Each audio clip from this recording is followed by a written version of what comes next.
30-солагии истиқлолияти ҷумҳурию эълони солҳои рушди деҳот, сайёҳӣ ва ҳунарҳои мардумӣ имкони хубе барои қомат афрохтани биноҳои баландушона, дигаргун шудани хонаҳои истиқоматӣ, зиёд кардани марказҳои хизматрасонӣ, сохтани иншооти гуногуни маданиву маишӣ ва ниҳоят беҳ гардидани зиндагии сокинону ободу зебо ва гулгулшукуфоии шаҳру навоҳии кишвар гардид. Зеро маҳз пас аз эълони ин солҳо ва омодагӣ дидан ба пешвози 30-солагии истиқлолияти давлатӣ буд ки дар аксар шаҳру ноҳияҳо, алалхусус Норакшаҳр, рафти корҳои сохтмонӣ ва бунёду аз навсозӣ, тозаи озода намудани гулгашту хиёбонҳо, ҳамчунин эҳёи ҳунарҳои қадимаю аҷдодӣ суръат гирифт. Дар шаҳри Норак 193 иншоот ба нақша гирифта будем. То ин давра 74 иншоот пурра ба анҷом расид. 119 иншоот дигар ба корҳо рафта истодааст. То 9 сентябр қариб 30 адад иншоот пурра ба анҷом расида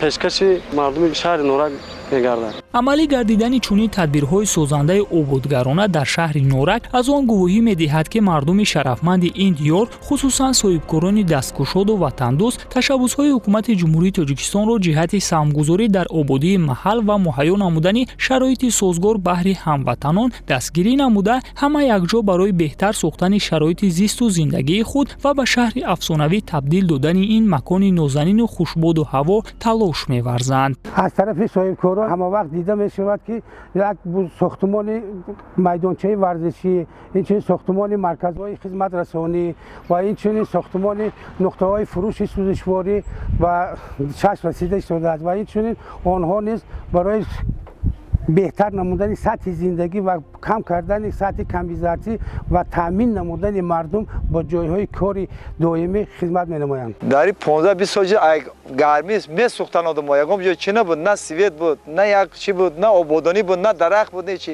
Ҳозир ҳама обод шуда охӣ. Иқ гулу гулкорӣ, ободонӣ, шаҳри афсонавӣ шуда гашта ҳами шаҳр.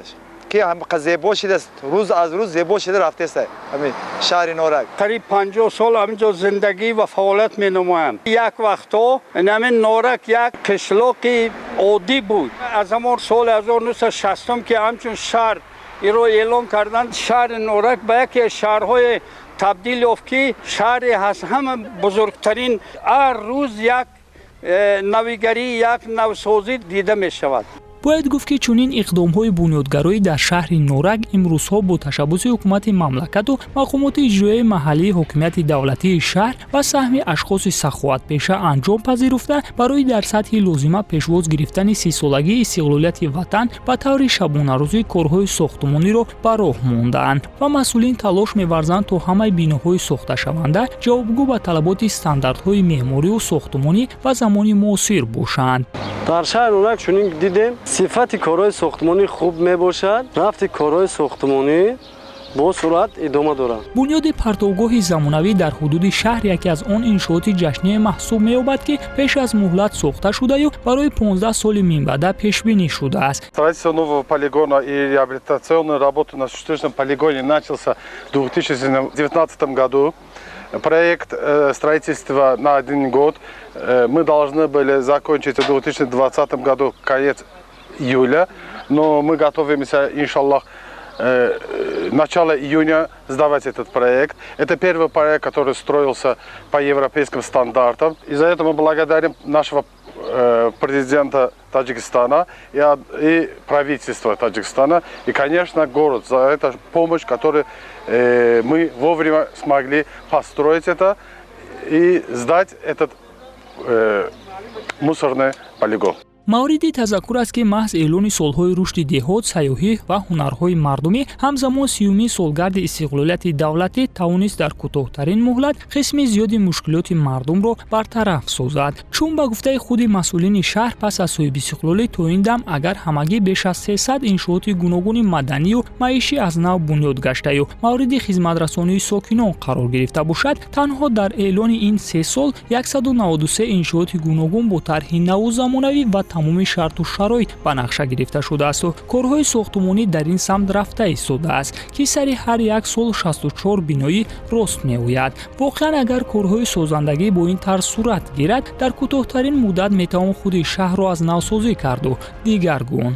ҷамоат нисбати سالهای گذشته نسبت سالهای پیشرفته خیلی بهبودی آورده است، چون که مردم سطح کمبیزتیش کم می شود و جای کار تامین شده ایستادند و حاضر باشد در حدود جماعت دهات دکانی ساختمان انشاءات‌های فراغتگاه‌ها رفته ایستاده است. با سرعت بنیاد گشتن انشاءات گوناگون معیشی و معموری، زیاد شدن دکان و مغازه و مرکزهای خدمت‌رسانی، گل و گلکاری کردن راهرو و کوچه‌ها در شهر نورک یگانه مثالی به گشتن شرایط زیست و زندگانی ساکنان این موضع نیست، زیرا کارهای بنیاد و از نوسازی در کارخانه‌های خرد و بزرگ استحصالی، پیش گردیدن تولید محصولات صنعتی، از همه مهم تأمین ساکنان به جای کار دائمی، بخش دیگری به گشتن حیات تنج و آرامانه استقامت کنندگان شهر نورک میتوان باشد. در شهر نورک زیاده از 12 عدد کارخانه‌های صنعتی فعالیت نموده ایستادند که در 4 ماه سال 2020 حیث 42.3 میلیون سومانی محصول استحصال نمودند که نسبت همین دوره سال گذشته 15%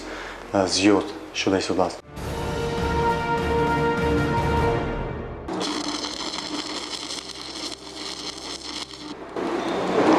نورک همچون شهرک صنعتی هنوز از دوران شوروی میان مردم نام برآورده بود. همین است که مسئولین در این شهر هنوز هم تلاش می‌ورزند تا اینکه این تمغه را صاحب کنند. زیرا حکومت کشور طی چند ساله اخیر برای رشد بامیلان صنعت‌نمایی کشور تمام امکانیت‌ها را فراهم ساخته است و مسئولین این ساحه در شهر نورک تلاش می‌ورزند تا اینکه کارخانه‌های استحصالی را با سرعت رشد دهند. همیشه با صاحبکاران همکاری داریم و می‌خواهیم که مرحله به مرحله رشد ساحه صنعت را در شهر بلند برداریم. زیاده از 30 نمود نامگوی محصولات در شهر نورک استحصال می‌گردد. در مرکز ما بجز لباس‌های مکتبی، ما لباس‌های ملی، لباس‌های اروپایی و دوختن پلاش و پالتوها، همه نمود لباس‌ها ما دوخته ایستاده‌ایم. با گفته مسئولین شهر نورک واقعا برای در عمل تطبیق کردن یکی از هدف استراتژی مملکت، یعنی از دولت اگراری صنعتی به صنعت اگراری تبدیل دادن آن سال تا سال قدم‌های استوار می‌گذارد. همین است که تنها 2 سال اخیر در حدود شهر 10 کارخانه و کارگاه نو مورد بهره برداری قرار گرفته. استحصال باز نامگوی زیادی محصولات واردات و وصل کننده به راه مانده شده است. заводи таҷрибаи механикии шаҳри норак дар давоми 5-6 соли охир якчанд коргоҳҳо бо дастгоҳҳои нави замонавӣ таҷҳизонанда шуд ва ба кор истифода дода шудааст.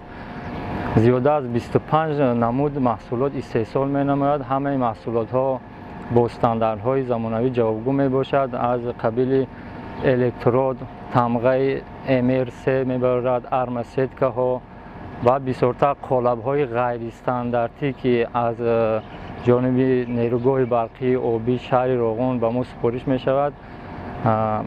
инчунин аркаҳо умуман ғайристандартӣ чи металлоконструксие ки бошад мо сохта мефиристонем. در واقع محض کارهای فهماندهی و دقت بیشتر به صنعت روانه ساختن مسئولین است که صاحبکاران امروز برای بنیاد کارگاه‌های نو در شهر کمر همت بستند و هوسمندی بیشتر از خود نشان می‌دهند.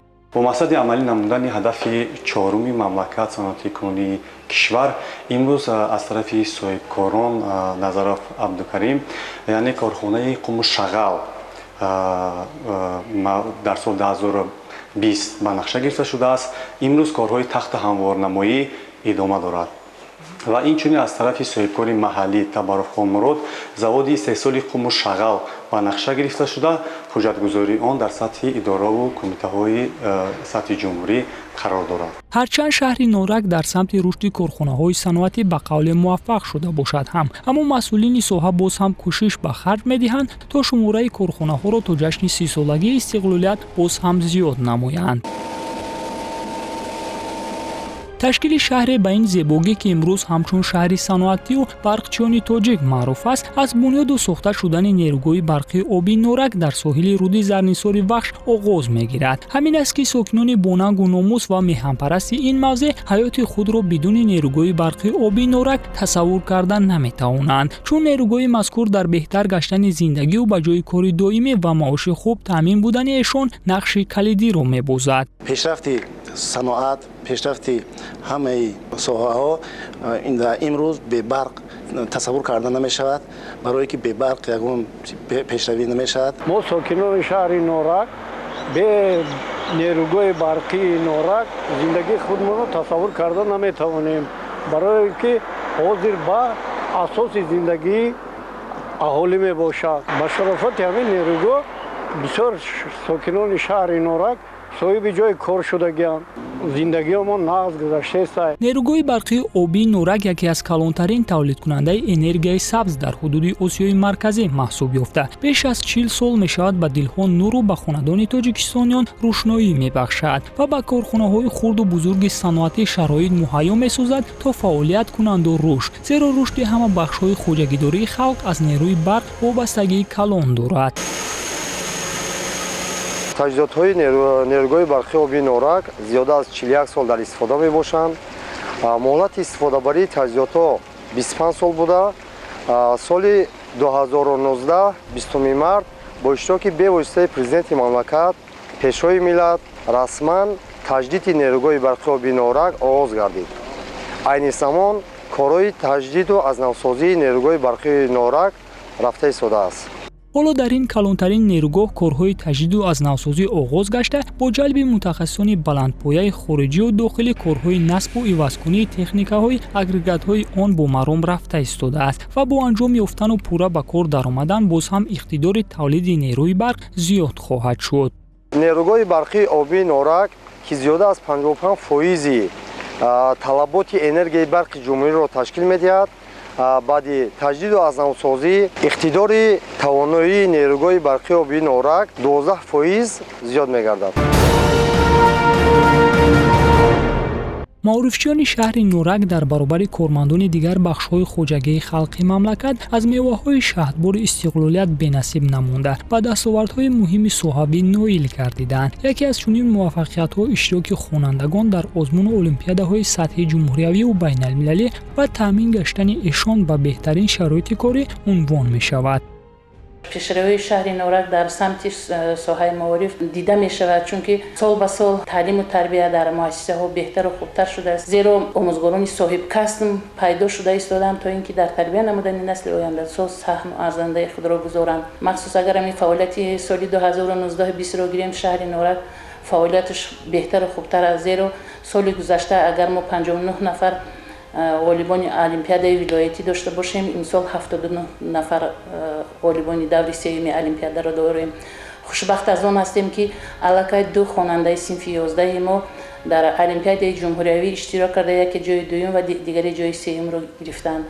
با ادعای معارفچیان زمانی هم بود که آنها به خاطر نورسایی جای نشست و نبودن مکتب و شرایط خوبی تحصیل مجبور بودند در 3 بس تعلیم را براه مانند و برای بهبودی مؤسسه‌های تعلیمی باشد تنها کمک مقامات شهر و نهادهای دخلدار منتظر می‌شدند. اما ثمره صاحب استقلالی جمهوری و تنجی و آرامی امروز همه این مشکل‌ها را زینه به زینه برطرف کرد و خوانندگان در صنف‌های گشاد و برهوا و با استفاده بهترین شرایط و استادان با تجربه درس می‌خوانند. با موارد از قید کنیم که پدر و مادرها هم در دوران استقلال علاقه عمق دانش خوانندگان را درک کرده برای دستگیری نمودن ساحه معارف همکاری را با مؤسسه های تعلیمی زیادتر کرده ایستادند. وقتی که آنها حس میکنند که فرزندانشان در این روند دانش خوبتر دارند، لیکن انمون مشکلاتی که در مؤسسه درک میاد که نارسایی صنفخانه ها میمونند، پدر و مادر در کنار نمیمونند. به واسطه در مؤسسه رقم 27 ما با تشبث و دستگیری‌های شخص‌های سخاوت پیشه در آنجا 2 صنفخانه‌های علاوگی، میدانچه‌های ورزشی به تمرین داده ایستادند که این هم باز هم برای بهتر نمودن سطح و صفت دانش خوانندگان البته تاثیر خوب رو میرساند. در مؤسسه رقم 2 شهر نورک، یعنی که محله لنگر، علاقه با دستگیری و به واسطه پدر و مادران برای 100 نفر 4 صنفخانه علاوگی علاقه در عرفه انجامیابی است.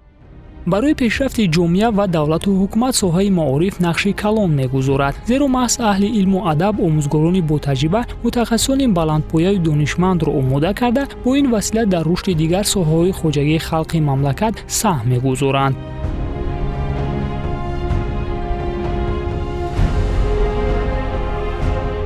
خوشبخت از اون هستیم که در شهر نورک مؤسسه های ما در 3 بس فعالیت نمی کند. مؤسسه های صدمه‌ای نداریم. خوانندگان با صنفخانه ها تامین هستند، میز و کرسی می رسد و بواسطه با دستگیری مقامات محلی با دستگیری حکومت جمهوری تاجیکستان و خود شهروندان شهر نورک انما مشکلات ما زینه به زینه حل خود را یافته ایستاده است. 2 سال اخیر برای کارمندان ساحه تندرستی این شهر نیز سال پرفیض عنوان می شود، زیرا قیاس به سالهای پیشین کارهای آبادانی و سازندگی و واردات دستگاه و تجهیزات‌های معاصر طبی خیلی بهتر به راه مانده شده. مرحله به مرحله مرکزهای سلامتی دهات‌جوی‌ها رو به بهبودی می‌نهد. در شهر نورک همگی 18 مؤسسه ساختار کاتس فعالیت می‌کند. یک مرکز سلامتی شهری، 3 مرکز سلامتی دهاتی و 14 بنگاه طبی. در این زمان 14 بنگاه فعالیت میکنند. در عرفه سپاریدن بنگاه ها 2 بنگاه طبی رو در نقشه داریم. در دایره نقشه چورابینی‌ها حالا در 2 دهکده شهر رفتی کارهای ساختمانی بیناهای مرکزهای سلامتی دهاتی ادامه دارد که یکی در عرفه انجامیابی است و دیگری به تازگی کارهای بتونی را آغاز نموده است. شکرانه تنجی آرامی میکنیم که نه در شهر نورک، در تمامی جمهوری تاجیکستان همین خیلی شرایط ها فراهم شده. در دهه و در شهر و در ناحیه ها بنگاه های طبی، مرکزهای سلامتی، بیمارخانه ها همچنین ساخته به استفاده داده ایستادند.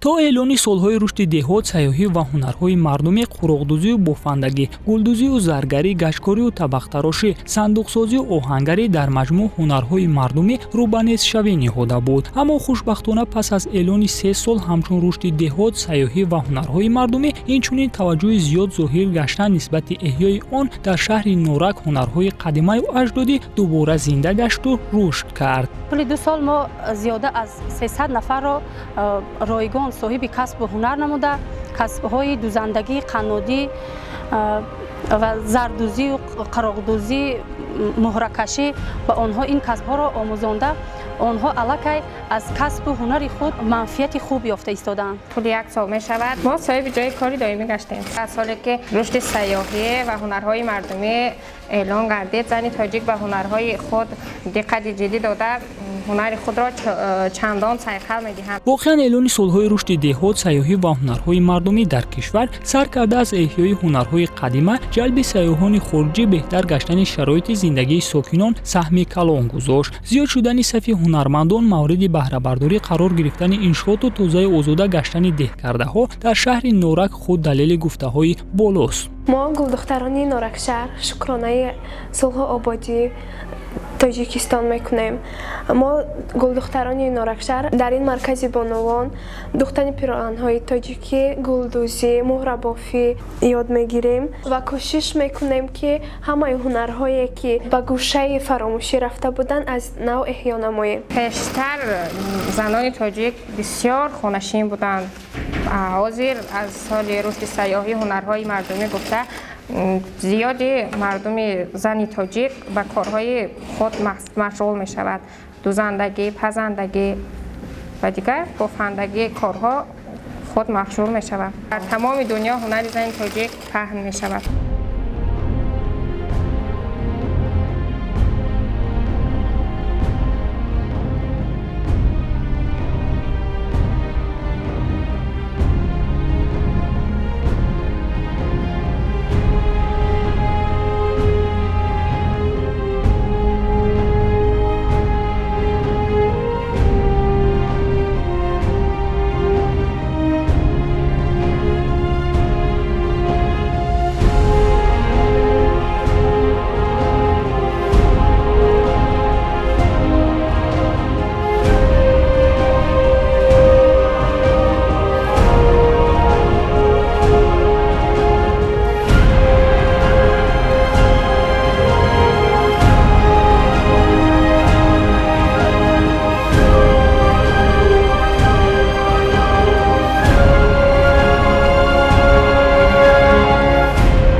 дастовардҳои номбардорони давлату миллат варзишгарони бо матонати шаҳр аз дигар бахшҳои хоҷагӣ камӣ надорад, чун тамоми шарту шароит барои ба тамрин ва обу тоб додани бадан дар ин минтақа фароҳам асту дари толорҳои варзишӣ боз.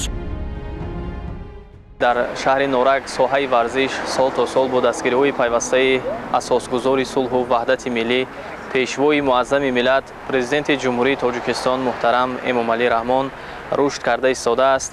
дар шаҳри норак айни замон ду мактаби варзишӣ фаъолият доранд ки дар он 16 нафар мураббиён ба таълиму тарбияи зиёда аз 470 нафар варзишгарон машғуланд ва дар шаҳри норак айни замон 46 майдонча ва 14 толорҳои варзишӣ бо шароитҳои хубу замонавӣ фаъолият намуда истода аст ки бо дастгириҳои пайвастаи пешвои варзишпарваронамон ки соли 2019 наврӯзи байналмилалӣ дар шаҳри норак таҷлил карда шуд, толору майдончаҳои варзишӣ ба истифода дода шуданд.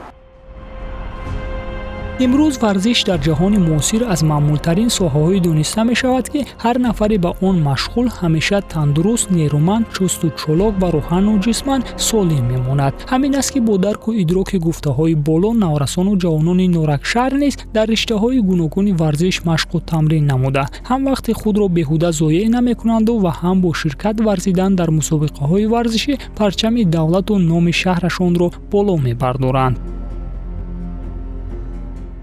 бахшида ба ҷашни 30-солагии истиқлолияти давлатии ҷумҳурии Тоҷикистон ки ҷашни ифтихорӣ мебошад, бо дастгирии мақомоти иҷроияи ҳокимияти давлатии шаҳри норак ва соҳибкорони бонангу номус ва шарафманди шаҳри нурофарони норак толору майдончаҳои варзишӣ сохта ба истифода дода шуданд то ин давра ва албатта ки дар нақша аст боз толору майдончаҳои варзишӣ бо шарту шароити муосир то истиқболи ҷашни 30-солагии истиқлолияти давлатии ҷумҳурии Тоҷикистон сохта ба истифода дода мешаванд. дастовардҳои варзишгарони шаҳри норак сол то сол хуб шуда истодааст, албатта ки шарту шароити соҳаи варзиш дар шаҳри норак бисёр ҳам хуб аст ва варзишгарони мо иштироки фаъолона дар чорабиниҳои сатҳи вилоятӣ, ҷумҳуриявӣ ва байналмилалӣ доранд ва ҳамчунин ба дастовардҳои назаррас ноил гардида истодаанд.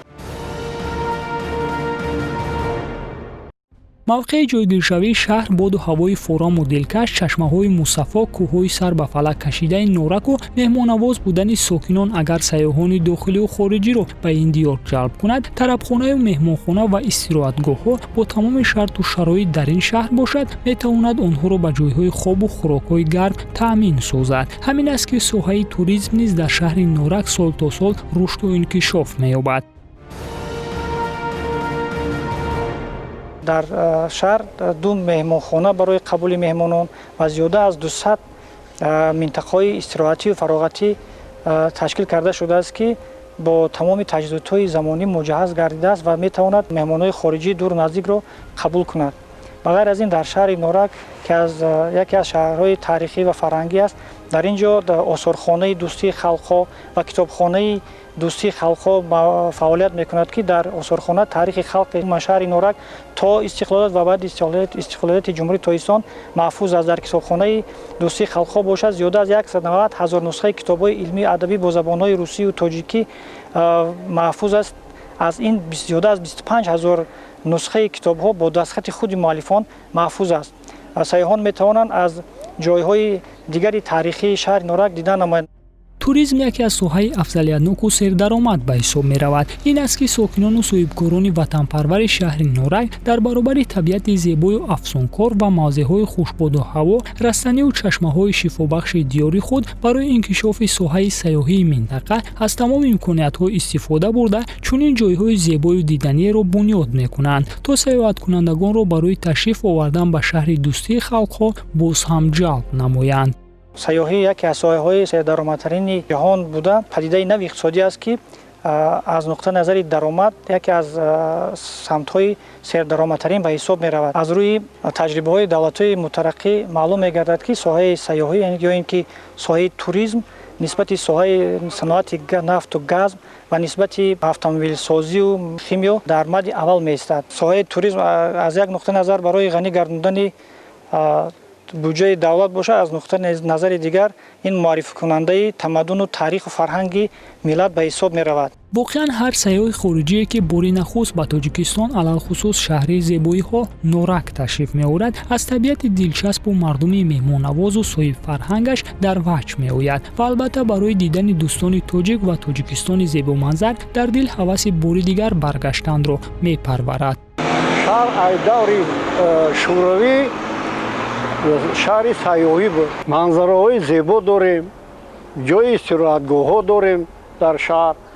мана дар тарафи чапи дайрои вахш кӯли калон гирди тарафаш истироҳатгоҳҳои наву замонавӣ кардагиам омада дам мегирам. умуман шаҳри Норак шаҳри сайёҳӣ мебошад. ҷумҳурии Тоҷикистон таҳти роҳбарии асосгузори сулҳу ваҳдати миллӣ, пешвои миллат, президенти мамлакат муҳтарам Эмомалӣ Раҳмон дар як муддати кӯтоҳи таърихӣ ба дастовардҳои зиёди ноил гашт, аз он ҷумла дар соҳаи сайёҳӣ. табиати зебоманзараи ҷумҳурии Тоҷикистон тамоми сайёҳони хориҷиро ба худ ҷалб кардааст. аз он ҷумла мисол оварда метавонем шаҳри Норак яке аз минтақаҳои сайёҳии ҷумҳурии Тоҷикистон ба ҳисоб меравад ки ҳангоми ба ҷумҳурии Тоҷикистон ташриф овардани меҳмонони хориҷӣ ҳатман аз шаҳри зебоманзараи Норак дидан мекунанд.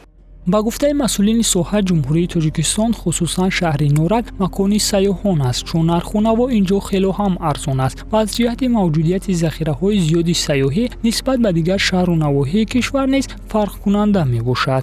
Здесь совсем другая, здесь вот культура другая, люди там другие, другой менталитет здесь другой. Люди очень здесь хорошие, гостеприимные, трудолюбимые, очень мне понравилось. шаҳри Норак бо табиати зебо, чашмаҳои шифобахши мусаффо ва оби нухрагини дарёи вахш диққати ҳамаи меҳмонон чи дохилӣ ва чи меҳмонони хориҷиро ба худ ҷалб карда афсун мекунад. мо норакиён мардуми меҳмоннавоз ва кушодачеҳра таҳти шиори ҷаҳонгардиро аз ватангардӣ оғоз намо, эй ҳамватанро сармашқи кори худ карда ба тамоми ҳамватанон муроҷиат карда мегӯем ки ватангардиро аз шаҳри Норак оғоз намоед. боду ҳавои мусоиду деҳқонони асли Норакшаҳр имкон фароҳам меоварад то ин ки дар дилхо фасли сол бозору дастархони сокинони ин мавзеъ ба маҳсулоти тару тоза таъмин бошанд, зеро эшон аз сидқи дил ба замин рӯ оварда заҳмат мекашанд. ҳосили пурбори ниҳолони помидору бодиринги гармхонаҳои ин мавзеъ бошад ба гуфтаҳои мо тақвият мебахшад. дар ҳамаи ҷамоатҳои шаҳри Норак ва инчунин дар секторҳои ҷамъиятӣ мо рафта фаҳмондагиҳо кардем. мардум ҳамаи заминро самаранок истифода бурда истоданд ва барои дастрас кардани ҳосили фаровон аз ҷиҳати экологӣ тоза кор карда рафта истоданд. хоҷагидорону деҳқонони норакӣ дар самти истеҳсоли маҳсулоти кишоварзӣ ба хусус помидору бодиринг таҷрибаи бой дошта, дар қатори ҳазорҳо деҳқонони дигар шаҳру навоҳии кишвар кӯшиш мекунанд то сари вақт самараи меҳнати худро ба бозорҳои дохили мамлакат содирот намоянд. барои истеҳсоли маҳсулоти барвақтии кишоварзӣ бошад, фаъолияти гармхонаҳои мавсимию доимамалкунандаи ҳудуди шаҳр саҳми калон мегузорад. дар муассисаи маҷмӯи гармхонаҳои шаҳри Норак аз 6 блоки 1 гектара иборат буда, айни замон дар 3 гектараш помидор кишт карда и дар 2 гектараш бодиринг ва дар 1 гектараш дигар намуди сабзавотҳо. дар нақша дорем ки мо аз 1 гектар помидоре ки дар гармхона кишт кардагӣ ҳастем то 50-60 тонн ҳосил гирем. нуриҳои минералӣ истифода бурда ҳаракат мекунем ки ҳосилнокии заминро бардорем. кишоварзону деҳқонони шаҳри Норак кори худро хуб медонанду ба қавле дар ин самт мутахассис шудаанд ва субҳ то шом заҳмат кашидан низ онҳоро хаста намекунад, зеро медонанд ҳосили фаровони маҳсули дасти эшон ба боло рафтани ҳақмуздашону поин рафтани нарху наво дар бозори шаҳр ва гирду атроф таъсир мерасонад. ҳамин аст ки ҳама бо дили гарму ҳазлу шӯхӣ аҳлона кор мекунанду маҳсулоти тару тозаи ватаниро барои содирот омода. бо дастуру супоришҳои ҷаноби олӣ мо кишоварзони шаҳри Норак ягон порчаи замини дар ихтиёр доштаро бекор намонда, холӣ намонда самаранок истифода бурда истодаем. мо дар гармхонаҳои худамон 4 намуд тухмиҳои навъи туркӣ ва голландӣ истифода бурда истодаем. ба гуфтаи барзгарони ин минтақа шаҳри Норак барои машғул шудан ба кишоварзӣ боду ҳавои мусоид дорад. Аз ин рӯ заминҳои назди ҳавлигии иқоматкунандагон низ самаранок истифода мегардад. шаҳри Норак шаҳри энергетико мебошад, шаҳре мебошад ки дар ин ҷо қисми зиёдашон дар шаҳр дар хонаҳои баландошино зиндагӣ мекунанд, аммо ба ин нигоҳ накарда аҳолии шаҳри Норак дар қисман заминҳои қишлоқҷойҳо ва дар заминҳои баландкӯҳое ки ҳастанд заминро самаранок истифода бурда дар он ҷо сабзавот корида барои беҳбуд кардани зиндагӣ ва рушд намудани соҳаи кишоварзӣ талош намуда истодаанд. дар шаҳри Норак нисбати зебогию гулкорӣ диққати махсус равона гаштааст. Аз ин рӯ гармхонаҳои гулпарварӣ низ дар ин ҷо фаъолият карда ба шаҳру навоҳии атроф навъи гулҳои гуногуну хушбӯй содирот карда мешавад.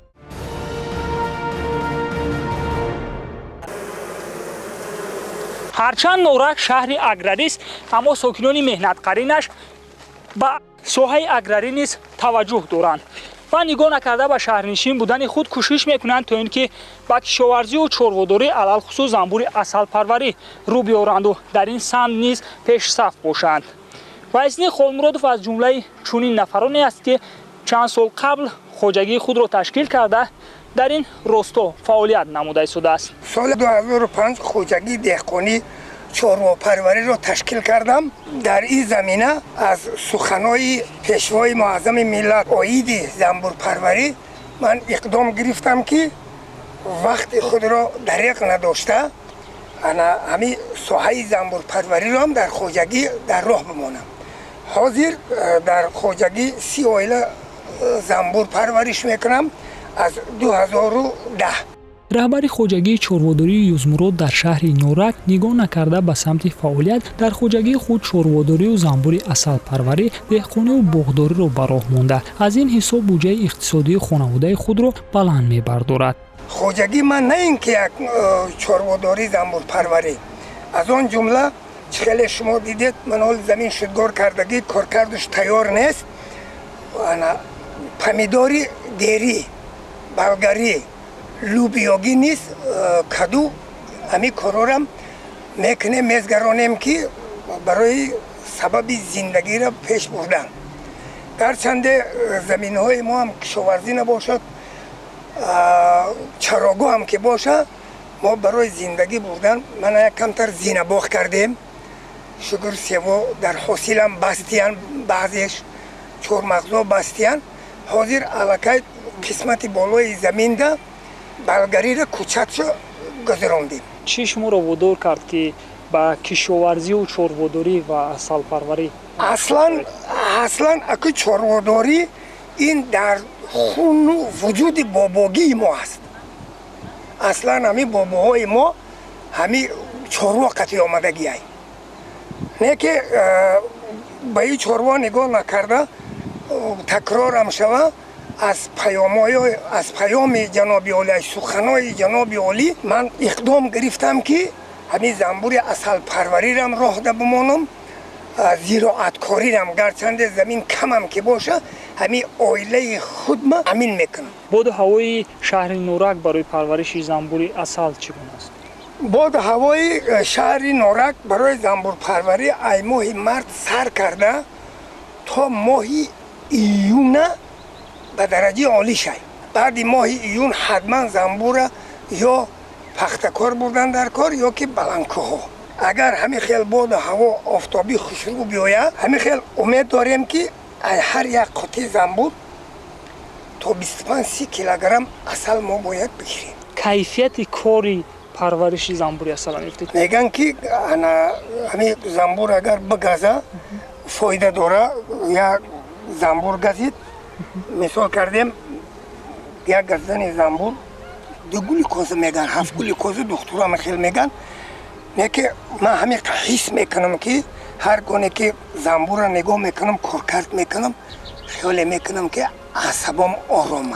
با ایده‌ای این مرد مهنتی خاک منطقه زرخیز است و هوایش آفتابی و سلقین. از این رو باید هم هر یک وجب زمین این دیار رو عاقلانه استفاده برد. در چنین صورت هم دسترخوانت پر از ناز و نعمت می‌گردد و هم بودجه عائلت غنی، زیرا کار حلال حاصل فراوان و دلخواه رو به تو نصیب می‌گرداند. اگر کسی که خواهد محنت کند از یک سوتیق زمین تا یک تن پمیدور جمع کردن امکانیت هست. من برای پمیدور کردن من حاضر شما میبینم من کمپوست تیار کردم، پارو کمک خاکستر همیه را پاروی کانر ارلش کرده، بعد ای پمیدور را گذراندم پیش از چابک همی پاروی تیار کردگی در درون همی جویک میریزیم، قطعی همون جویک همی چابک میکنیم و کرتک پمیدور را میکشیم با آسر میتیم.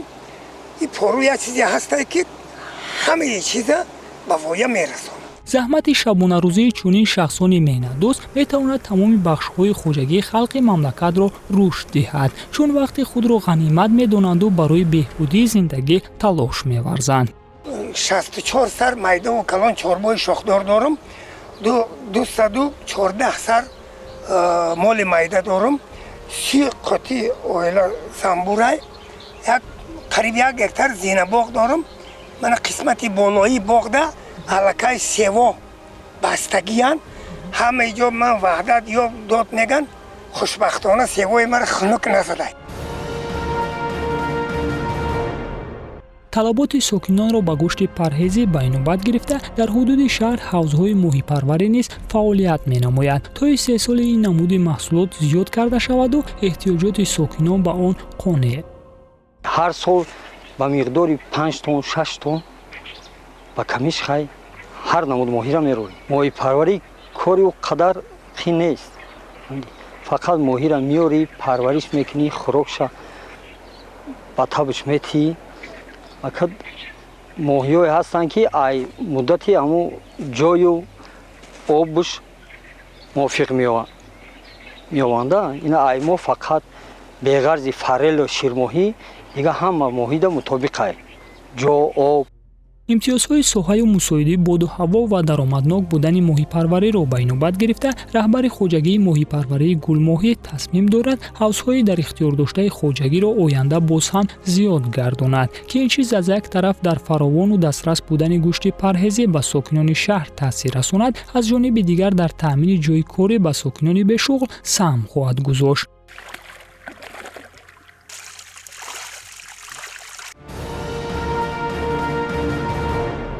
باید گفت که در این شهر صنعت و استحصالات بیش از 60,000 نفر خلقیت‌های گوناگون کار و پیکار و زیست و زندگانی می‌نمایند و هر یک از میوه شهدبار استقلالیت کام شیرین کرده در کوچه‌های تنج و آرام و زیبای دیدنی آزادانه سیر می‌کنند و فراغت، زیرا برای آنها چنین شرایط مساعد و سازگار امروز فراهم آورده شده است.